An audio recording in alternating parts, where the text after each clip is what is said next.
Hello बच्चों, स्वागत है आपके अपने इस ऑनलाइन क्लासेस में। मैं हिमांशु मिश्रा। बच्चों, लास्ट वीडियो में हम लोगों ने बात किया था इस चैप्टर में इलेक्ट्रिक चार्जेस का डिस्ट्रीब्यूशन। उससे पहले हम लोगों ने बात किया था इलेक्ट्रिक फील्ड लाइंस के, और काफी तमाम बातें इस चैप्टर का हो चुका है। ये चैप्टर 1 चल रहा है, जैसा आप जानते हैं। लास्ट वीडियो में बेटे जस्ट जो अभी रिसेंट वीडियो था उसमें हम लोगों ने इलेक्ट्रिक चार्जेस का डिस्ट्रीब्यूशन पढ़ा, यानी किस तरीके से चार्जेस डिस्ट्रीब्यूट हो सकते हैं। और वहां पर हम लोगों ने लाइन चार्ज डेंसिटी और surface charge density, volume charge density के बारे में बहुत अच्छे से समझा। अगर आप नए पहली बार देख रहे हैं तो प्लीज आप उसको जरूर देखें, अदरवाइज आपके लिए समझने में दिक्कत होगी। क्योंकि आज का जो सेशन है वो लाइन चार्ज डेंसिटी का हम लोग क्या करेंगे, इसमें इस्तेमाल करने वाले हैं। इस वजह से आपको लाइन चार्ज डेंसिटी का कॉन्सेप्ट क्लियर होना चाहिए। तो हालांकि लास्ट सेशन में 2020 और 21 सेशन में ये टॉपिक निकाल दिया गया था, बट अभी इसका अनाउंसमेंट नहीं आया है कि इस साल क्या होगा। ठीक है, 10 मिनट या 15 मिनट की बात है, हम लोग पढ़ लेते हैं। अगर अनाउंसमेंट आता है कि इसको निकाला गया है तो नहीं, एग्जाम के पॉइंट ऑफ व्यू से ये हो सकता है कि हाँ आपको लगे कि टाइम लॉस है, बट अगर आप आगे टारगेट कर रहे हैं IIT JEE और नीट के एग्जाम के लिए तो हेल्पफुल है। और अगर इंक्लूड कर लिया जाता है फिर से, तब तो आप समझिए कि जरूरी है ही। तो इसलिए पहले हम लोग को जो इसको हम लोग इम्पोर्टेंट मान के इसको पढ़ लेते हैं, फिर जैसा होगा देखा जाएगा। तो जो हमारा आज का टॉपिक है वो है इलेक्ट्रिक फील्ड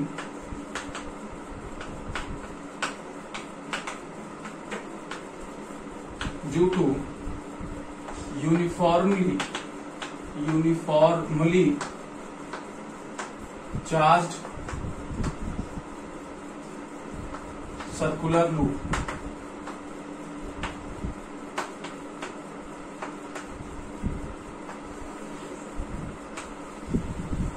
ठीक है, तो हमारे पास एक क्या होगा, चार्ज सर्कुलर लूप होगा, जिसकी वजह से हम क्या करेंगे, किसी पॉइंट पर इलेक्ट्रिक फील्ड निकालेंगे। चलिए जरा हम उसके डायग्राम को समझते हैं, फिर उसके बाद डेरिवेशंस करते हैं। तो जरा आप इसको हेडिंग कर लीजिए, मैं इसको जरूरत पड़ेगी तो आगे मिटा लूंगा। तो सपोज करिए हमारे पास एक क्या है, सर्कुलर रिंग है। सर्कुलर रिंग कुछ ऐसे है, जैसे हम सर्कुलर रिंग को ऐसे देख रहे हैं। तो हमारी जो सर्कुलर यहाँ पे बेटे रिंग है वो कुछ इस तरीके से है।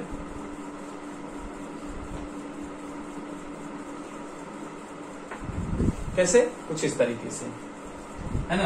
और हम एक पॉइंट P ले रहे हैं, जहां पर हमें क्या करना है, इलेक्ट्रिक फील्ड निकालना है। कैसे कि हम सपोज कर रहे हैं कि इस पर चार्जेस अवेलेबल हैं।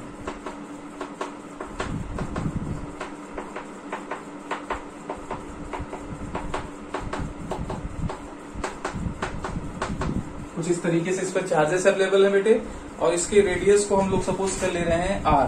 ठीक है, तो R रेडियस का हमारा ये क्या है, लूप है। R रेडियस का हमारा लूप है, ऐसे ले लें तो ज्यादा अच्छा है, आपको समझ में आएगा। R रेडियस का लूप है, यहां से X डिस्टेंस पर हमारा पॉइंट है। X डिस्टेंस पर हमारा पॉइंट P है इसके सेंटर से, और इसी पॉइंट पे हमें क्या करना है, इलेक्ट्रिक फील्ड निकालना है। ठीक है, तो इतनी बातें पहले हम लोग लिख लें, फिर उसके बाद इसका कैलकुलेशन करते हैं। अच्छा, हम लोग को क्या करना होगा, इसकी कैलकुलेशन के लिए हमें चार्ज डेंसिटी सपोज करना पड़ेगा, क्योंकि ये कंटिन्यूअस चार्ज डिस्ट्रीब्यूशन हम लोग सपोज कर रहे हैं। और कंटिन्यूअस चार्ज डिस्ट्रीब्यूशन में ये कैसा है, ये लूप वायर है। वायर के अलॉन्ग अगर किसी थिन बॉडी के अलॉन्ग अगर चार्जेस डिस्ट्रीब्यूटेड होते हैं तो हमने आपको प्रीवियस वीडियो में बताया था, इसे लाइन चार्ज डिस्ट्रीब्यूशन बोलते हैं। और लाइन चार्ज डिस्ट्रीब्यूशन के लिए अगर हम लोग हमें निकालना है कि इसके बॉडी पर कितना चार्ज अवेलेबल है, तो पहले हमें जानना होगा इसके यूनिट लेंथ पर कितना चार्ज होगा। यानी हमें जानने की जरूरत है कि इसकी लाइन चार्ज डेंसिटी क्या है। तो चलिए लिखते हैं कि let a loop of radius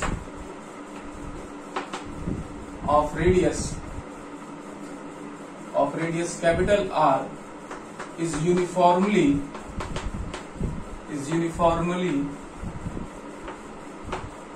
charged by linear charge density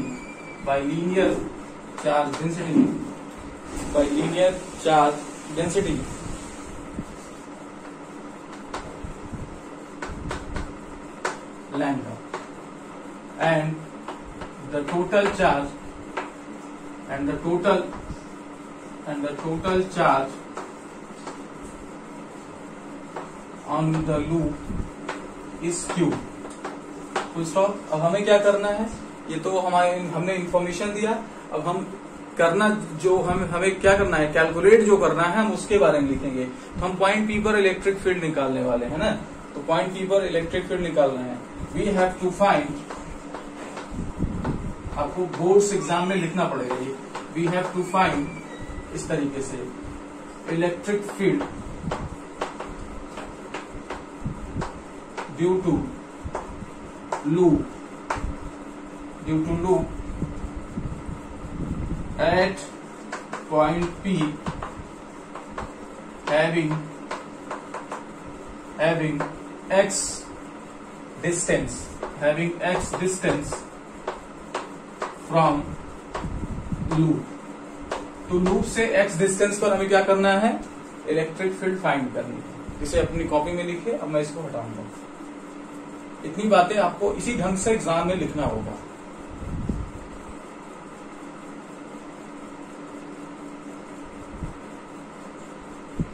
चलिए,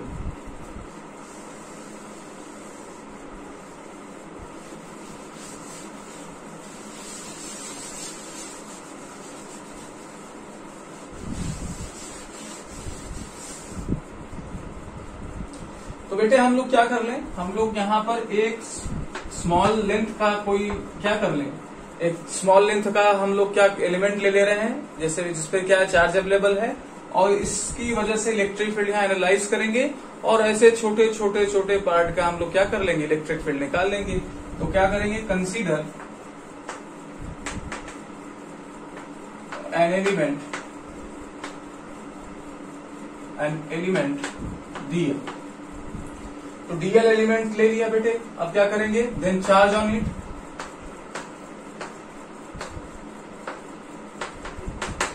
कितना चार्ज होगा बेटे, डी क्यू. ये बताया जा चुका है, लैम्डा इंटू डीएल. इसे इक्वेशन 1 बोल दिया जाए, है ना. इसे हमने क्या किया, इक्वेशन 1 बोल दिया. तो इस dq की वजह से इस पे जो इसकी जो इलेक्ट्रिक फील्ड होगी यहाँ पर, उसके लिए हमें चाहिए क्या, एक डिस्टेंस चाहिए. क्योंकि इलेक्ट्रिक फील्ड का एक्सप्रेशन याद करो 1/4πε0 q/r². तो ये तो कांस्टेंट है. चार्ज भी हमें ये पता लग गया कि इस पर चार्ज कितना है, हमें ये डिस्टेंस नहीं पता. तो हम अभी के लिए सपोज कर ले रहे हैं कि r डिस्टेंस है, ये डिस्टेंस r है. तो इस पे इलेक्ट्रिक फील्ड कितना होगा, then electric field at point P due to DL कितना हो जाएगा, DE 1/4πε0. आपका वैल्यू क्या होगा बेटे, यहाँ पे dq अपॉन r² कर लेंगे. और dq की वैल्यू हमारे पास है, रख दिया जाए, putting the value of dq.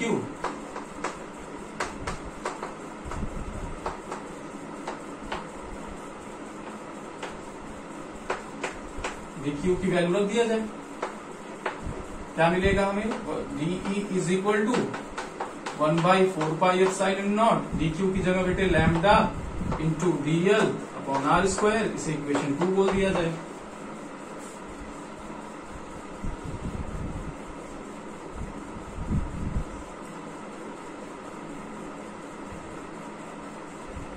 ये बात समझ में आई. अब थोड़ा ध्यान देने वाली बात है यहाँ पर कि यहाँ पर एक आपने एलिमेंट लिया और यहाँ पर इलेक्ट्रिक फील्ड निकाला. और इलेक्ट्रिक फील्ड का डायरेक्शन किधर की तरफ होगा, इधर की तरफ होगा. क्योंकि आप away from the charge electric field को देखते हैं पॉजिटिव चार्ज के लिए. जस्ट इसके अपोजिट भी तो एक कंपोनेंट है, सेम कंपोनेंट हम लोग ले लेते हैं सेम लेंथ का. तो इसकी भी क्या होगी, डिस्टेंस r ही होगी. क्योंकि ये सेंटर एक्सिस एक्सियल पॉइंट पर है बेटे. कहाँ पे है, इसके एक्सियल पॉइंट मतलब एक्सिस पर लाई कर रहा है. इसकी भी डिस्टेंस क्या होगी, r होगी. और इसकी इलेक्ट्रिक फील्ड इधर की तरफ होगी. तो यहां भी इलेक्ट्रिक फील्ड ऐसे और यहां भी इलेक्ट्रिक फील्ड ऐसे. क्योंकि इलेक्ट्रिक फील्ड वेक्टर क्वांटिटी है, इस वजह से हमें नेट इलेक्ट्रिक फील्ड निकालने के लिए क्या करना होगा, हमें वेक्टर सम करना होगा. तो वेक्टर सम करने से क्या होगा, आपको नेट इलेक्ट्रिक फील्ड मिलेगा. लेकिन दूसरा रास्ता ये है कि हम इसके क्या करें, कंपोनेंट्स को देख लें कि कंपोनेंट्स किस तरीके से बिहेव कर रहे हैं. तो अगर आप इस इलेक्ट्रिक फील्ड की बात करें तो कुछ ऐसे है बेटे, है ना। और मैंने आपको बताया था कि जहां से, जैसे ये मान लीजिए जहां से वेक्टर शुरू हो उसके क्या करिए, टेल पोजीशन से एक्स एक्सिस और वाई एक्सिस ड्रॉ कर दीजिए। तो अगर ये वेक्टर डीई है तो एक्स एक्सिस के अबाउट जो है क्या होगा, एंगल होगा, उसी का कॉस थीटा ले लेंगे तो डीई कॉस थीटा हो जाएगा, इधर डीई साइन थीटा। तो यहाँ पे देखिए ये क्या होगा, ये डीई कॉस थीटा और इसका जो वर्टिकल कंपोनेंट होगा वो डीई साइन थीटा कैरी करेगा कि नहीं, बिल्कुल करेगा। अच्छा, अब नीचे वाले के लिए भी आज बात करते हैं। नीचे वाले का क्या होगा, नीचे वाले का भी देखो ऐसे है, एक्स एक्सिस और वाई एक्सिस ड्रॉ करना पड़ेगा। तो यहाँ पे इसका डीई कॉस थीटा आ जाएगा और यहाँ पे इसका डीई साइन थीटा आ जाएगा, तो वैल्यू प्लेस कर दिया जाए। तो इसके वजह से भी डीई कॉस थीटा क्या होंगे, इधर की तरफ होगा और डीई साइन थीटा आप देखें नीचे की तरफ होगा कि नहीं होगा। तो आपने ये एनालाइज किया कि जो अपोजिट एलिमेंट्स होंगे वो क्या करेंगे, उनके DE sine theta, that means vertical component क्या होंगे, इक्वल एंड अपोजिट होगा, इक्वल एंड अपोजिट होगा। आप यहाँ पे एलिमेंट लेगे बेटे, यहाँ पे इसके अपोजिट में मिलेगा और जब आप एनालाइज करोगे तो भी आपको समझ में आएगा कि इन दोनों के वर्टिकल कंपोनेंट कैंसिल हो जाएंगे। कौन से जुड़ेंगे, हॉरिजेंटल कंपोनेंट जुड़ेगा, हॉरिजेंटल कंपोनेंट जुड़ेगा। देखिए क्योंकि ये सेम डायरेक्शन में है इस वजह से जुड़ जाएगा बेटे। यहाँ पर क्या है, यहाँ पर ये इक्वल एंड अपोजिट होगा तो ये कैंसिल कर देंगे एक दूसरे के, इक्वल होने के साथ साथ अपोजिट है तो कैंसिल कर देंगे। यानी नेट इलेक्ट्रिक फील्ड जो पॉइंट पी पर मिलेगा वो हॉरिजेंटल कंपोनेंट के कारण मिलेगा। तो ये आपको मेंशन करना पड़ेगा। यही इसका क्या है, एक तरीके से आपको एग्जामिनर जो है इसी पॉइंट्स को बहुत केयरफुली चेक करता है। तो चलिए करते हैं। इक्वेशन 2 की जरूरत पड़ने वाली है तो आप अपनी नोट कॉपी में अच्छे से लिखे रहिए, हम आपको बताएंगे। नाउ डिवाइडिंग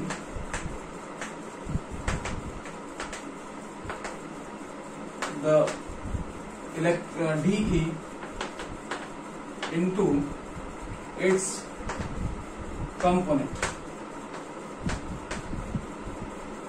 तो क्या किए हम लोगों ने, कंपोनेंट में डिवाइड कर दिए। और हमें डायग्राम में क्या है, डायग्राम से क्लियर है, from diagram it is clear that, from diagram it is clear that, I am sorry,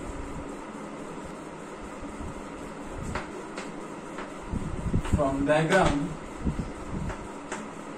it is clear that क्या क्लियर है बेटे कि कंपोनेंट जो परपेंडिकुलर है एक्सिस के, that components perpendicular to axis will be cancelled out, will be cancelled out only components along the axis। देखिए axis के along है कि नहीं, along the axis will give the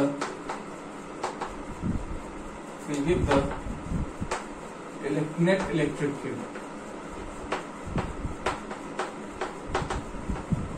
इतनी बात आपको लिखना पड़ेगा, इतनी बात आपको प्रॉपरली ढंग से लिखना पड़ेगा जैसे मैं लिख रहा हूं।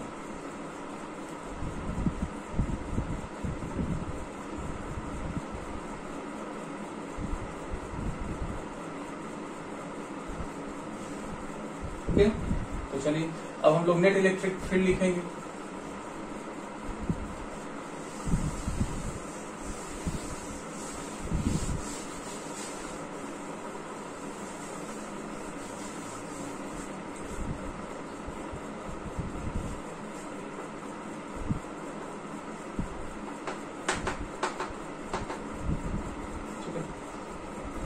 Now net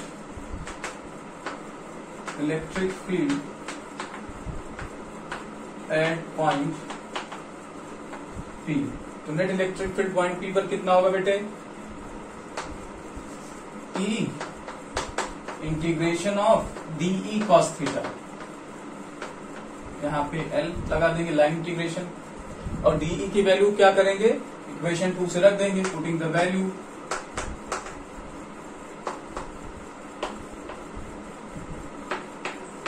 DE from equation 2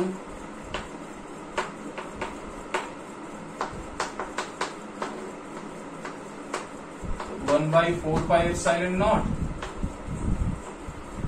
lambda dl upon cos theta upon r square, है ना। अब आप सोचेंगे कि सर यहाँ पर दो कंपोनेंट्स मिले थे अपोजिट, तो इनको ऐड होना चाहिए। तो देखिए, अगर आप दो लेंगे, जैसे आप समझिए कि आपने क्या किया, यहाँ पर इन दोनों को 2 टाइम्स कर लिया, तो आपने क्या किया, एक बार इसको भी ले लिया, एक बार इसको ले लिया। अब आप यहाँ कंपोनेंट लेंगे तो 2 का मल्टीप्लाई होने के साथ ये भी आ जाएगा। जब यहाँ पे लेंगे तो इसके अपोजिट जब लेंगे 2 टाइम्स आ जाएगा ये भी। यानी कि मेरा कहने का ये मतलब है कि जब आप 2 टाइम्स लेंगे तो इंटीग्रेशन आप कहां से कहां तक करेंगे, तब हाफ सर्कल में करेंगे। क्योंकि जैसे भाई आपने क्या किया, हाफ किया, 2 टाइम्स कर दोगे 2 हो जाएगा। या तो आप पूरा इंटीग्रेशन कर लीजिए, तो हम लोग पूरा इंटीग्रेशन कर रहे हैं, मतलब पूरे सर्कल के अबाउट इंटीग्रेशन कर रहे हैं, इस वजह से हम 2 टाइम्स नहीं लिए हैं। ठीक है, चलिए। तो अब क्या है कि जो वैल्यू क्या हो जाए, जो वैल्यू इंटीग्रेशन में इंटीग्रेंड के अंदर क्या हो, इंटीग्रेशन के लायक होगा, मतलब जिसका इंटीग्रेशन पॉसिबल होगा वो अंदर रहेगा, अदरवाइज बाकी कंपोनेंट्स क्या हो जाएंगे, बाहर आ जाएंगे। तो चलिए देखिए, आपका 1/4 पाई एप्सिलॉन नॉट क्या है, कांस्टेंट है, लैम्डा कांस्टेंट है क्योंकि यूनिफॉर्मली चार्ज सर्कुलर लूप है, आर इज द डिस्टेंस। आप देखिए यहाँ से इस सर्कल से सारे पॉइंट्स क्या होंगे, आर जो होगी सारे पॉइंट्स इक्वल डिस्टेंस पर होंगे, आर भी कांस्टेंट, कॉस थीटा भी क्या होगा, कांस्टेंट। यहाँ पर हम लोग थीटा इसको सपोज कर रहे हैं, ठीक है। तो यहाँ पर ये थीटा होगा तो ये भी थीटा होगा। चलिए, तो इससे जो कांस्टेंट है वो बाहर आ गया बेटे, 1/4 पाई एप्सिलॉन नॉट कांस्टेंट है, और आपका lambda DL upon R square constant है, ले लीजिए।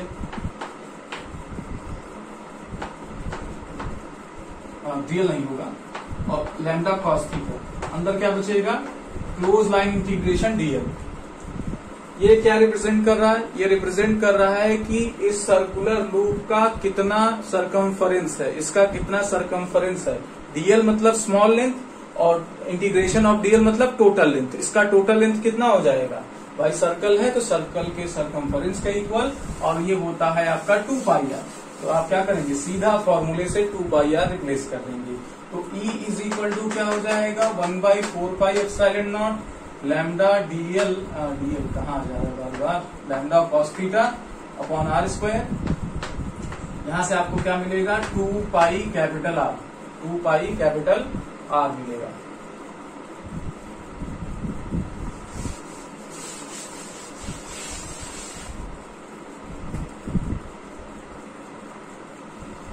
चलिए, यहां तक तो बातें बहुत क्लियर हो गई। अब जो कैंसिल हो गए उसको कैंसिल करा दीजिए। जैसे यहां से आप क्या कर सकते हैं, 2 से 2 कैंसिल कर दीजिए, पाई से पाई, तो यहाँ क्या आ जाएगा, यहाँ आपका आ जाएगा 1, यहाँ नीचे आपका 2 एप्सिलॉन नॉट आर स्क्वायर, ऊपर आ जाएगा lambda cos theta, lambda R cos theta, और ये मिल जाएगा 2 आर स्क्वायर। तो आप चाहे इससे भी अभी नहीं कह सकते क्योंकि कॉस थीटा की वैल्यू हमें निकाल के रखनी है। या हम क्या करेंगे, एक यही कर सकते हैं कि इससे थोड़ा सा आपको लंबा रास्ता पड़ेगा, हम यहीं पर इसको थोड़ा सा क्या कर दें, छोटे करने की कोशिश कर रहे हैं। कैसे, देखिए, इसको ऐसे ही रहने देते हैं, मतलब वैल्यू लिख देते हैं 1/4 pi epsilon naught lambda cos theta upon R square into 2 pi R. 2 pi R बेटे टोटल लेंथ है, और लैम्डा आपका क्या है, चार्ज डेंसिटी है। लैम्डा, इस पे टोटल चार्ज पता लग जाएगा, since net charge Q is equal to क्या होगा, लैम्डा इंटू 2 पाई आर। तो इसको हम क्या कर सकते हैं, Q से रिप्लेस कर सकते हैं। तो ये क्या हो जाएगा, 1/4 पाई एप्सिलॉन नॉट, ये ज्यादा आपको आसान लग रहा होगा। Q यहाँ पे कॉस थीटा, और यहाँ पे आपका नीचे आर स्क्वायर।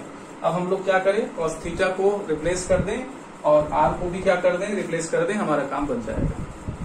तो अगर आप एक ट्रायंगल ले लीजिए, मान लीजिए ट्रायंगल में ए ले रहा हूं, AOP। तो इन ट्रायंगल AOP तो आपको कॉस थीटा कितना मिलेगा बेटे, कॉस थीटा देखिए थीटा है तो ये बेस हो जाएगा, और ये आपका परपेंडिकुलर हो जाएगा, और ये आपका हाइपोटेन्यूस हो जाएगा। तो R इज इक्वल टू आप क्या लिख सकते हो, पाइथागोरस थ्योरम से R square plus x square लिख सकते हो। तो आपका कॉस थीटा कितना हो जाएगा, कॉस थीटा होता है आपका बेस अपॉन हाइपोटेन्यूस। तो बेस आपका यहाँ पर x है, देखिए, और हाइपोटेन्यूस देखो बेटे R square plus x square. तो कॉस थीटा की वैल्यू ये आ गई और आर की वैल्यू कितनी आ गई, आर की वैल्यू आप देखिए, चूंकि हमें आर स्क्वायर की चाहिए तो हम सीधा capital R square plus x square लिख सकते हैं। तो ये दोनों वैल्यू पुट कर देंगे। अब हम इसको मिटा सकते हैं।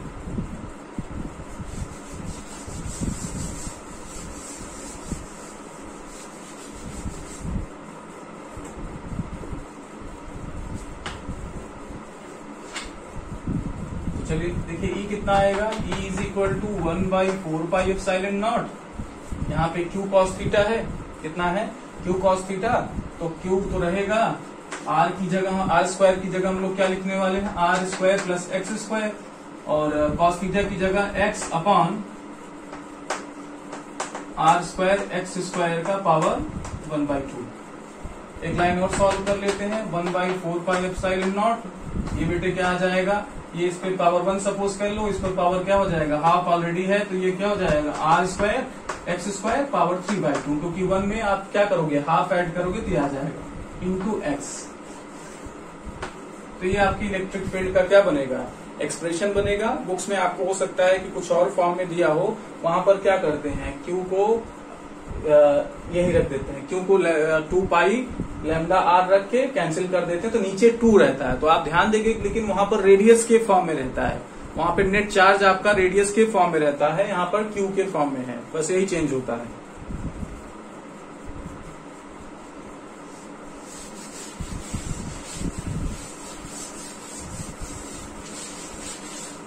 तो आप अगर चाहे तो लिख सकते हैं, अगर आपने क्या किया 1/4πε0, क्यू की जगह आपने क्या लिख दिया 2πr इंटू लैम्डा, नीचे r square plus x square power 3/2 into x.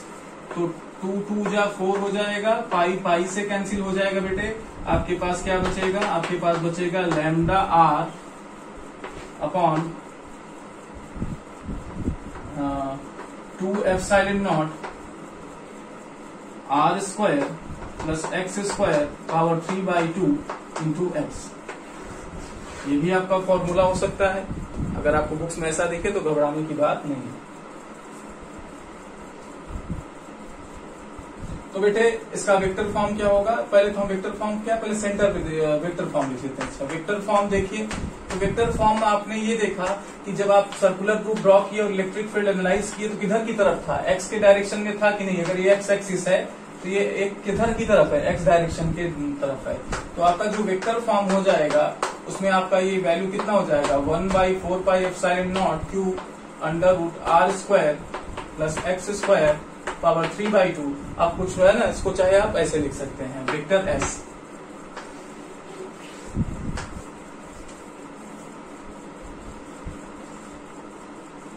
या आप दिक्कत है तो ऐसे क्यू एक्स आई कैप लिख सकते हैं ना, आई बेटर है, अब आपको ज्यादा अच्छा समझ में आ रहा है। तो सेंटर पे कितना इलेक्ट्रिक फील्ड होगा, इलेक्ट्रिक फील्ड एट सेंटर, ये बहुत इंपॉर्टेंट है। तो अगर आप x इज इक्वल टू 0 रखेंगे, क्यों, क्योंकि x क्या है, x यही डिस्टेंस तो है। अगर आप यहाँ पे आ गए तो x इतना हो गया, यहाँ पर आए तो x इतना हो गया, यहाँ पर आए तो x इतना हो गया, यहाँ पर आ गए सेंटर पे तो 0 आ गया। तो x is equal to 0 put कर देंगे आप यहाँ पे, या इसमें पुट कर दीजिए, तो आपको क्या मिलेगा, E is equal to lambda are upon 2πε0। और यहाँ पे बेटे आपका ये x 0 हो जाएगा तो r square power 3/2 into x. ऐसे में देखिए ये 2 से कैंसिल हो जाएगा, नीचे आपका r³ बचेगा, ऊपर r, नीचे आपका r³ बचेगा, आपका ऊपर r बचेगा, एक r कैंसिल कर देगा, तो ये आ जाएगा लैम्डा एक्स अपॉन 2πε0, पाई नहीं रहेगा, पाई नहीं रहेगा, कहां से आ गया, ठीक है। और नीचे क्या आ जाएगा आर स्क्वायर, तो 2ε0 आर स्क्वायर कर सकते हैं, या इसमें आप ये एक्स स्क्वायर 0 कर दीजिए तो आप देखेंगे 1/4πε0 क्यू, क्योंकि ये स्क्वायर स्क्वायर को कैंसिल कर देगा, r³ आ जाएगा। तो ये आपकी इलेक्ट्रिक फील्ड का एक्सप्रेशन बनेगा। ये इम्पोर्टेंट है, न केवल आपके बोर्ड्स के एग्जाम के लिए, साथ ही साथ IIT JEE के लिए भी एग्जाम इम्पोर्टेंट है।